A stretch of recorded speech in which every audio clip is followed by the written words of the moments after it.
بسم اللہ الرحمن الرحیم الحمدللہ والصلاۃ علی اہلہ اما بعد۔ مومنین کرام، ایک نئے فرمان معصوم کے ساتھ حاضر خدمت ہوں۔ انتہائی خوبصورت حدیث ہے اور اس حدیث کو کتاب مدینۃ النجف سے نقل کر رہا ہوں، جو محمد علی جعفر تمیمی کی کتاب ہے، صفحہ نمبر 82 سے۔ انہوں نے یہ حدیث شیخ صدوق رضوان اللہ تعالی علیہ کی کتاب مدینۃ العلم سے لی ہے، اور شیخ صدوق نے اس حدیث کو امام جعفر صادق علیہ السلام سے نقل کی ہے۔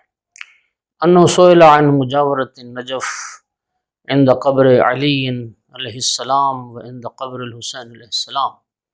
سائل نے امام صادق علیہ السلام سے سوال پوچھا کہ امیر المومنین علیہ السلام کی قبر مبارک اور امام حسین علیہ السلام کی قبر مبارک کے پاس جو رہنا ہے اس کی کیا فضیلت ہے؟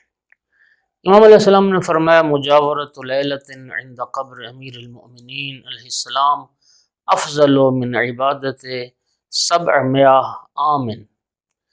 فرمایا کہ امیر المومنین علی ابن ابی طالب علیہ السلام کے پڑوس میں، ان کے جوار میں ایک رات گزارنا 700 سال کی عبادت سے افضل ہے۔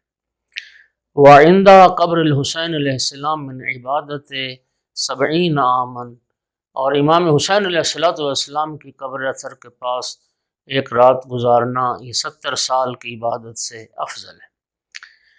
پھر شیخ محمد سند نے اپنی کتاب اتمام المسافر فی مشاہد الائمہ میں بحث کرتے ہوئے امام جعفر صادق علیہ السلام سے اس حدیث مبارک کو ذکر کیا کہ ان المبیت عند علی علیہ السلام لیلتن، کہ مولا امیر المومنین علیہ السلام کے قرب میں ایک رات گزارنا، اور وہ رات گزارنا اس کی صراحت علماء نے فرمائی ہے کہ وہ رات کوئی عبادت میں نہیں ہے، شب زندہ داری میں نہیں ہے، تلاوت قرآن میں نہیں ہے، صرف ایک رات خالی امیر المومنین کی قبر اطہر کے پاس گزارنا، یاد لو عبادتہ 700 عام،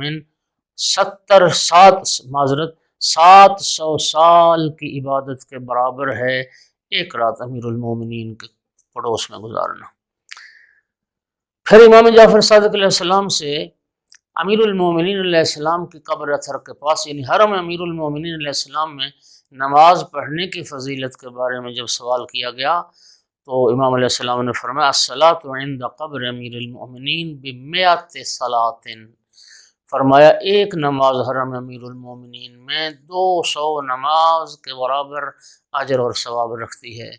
خدا بند عالم ہر مومن کو امیر المومنین علیہ السلام کی زیارت نصیب کرے، اور قرب امیر المومنین میں بیتوتہ کرنے کی، شب گزارنے کی، اور حرم امیر المومنین میں نماز ادا کرنے کی سعادت نصیب فرمائے۔ وآخر دعوانا الحمدللہ رب العالمین۔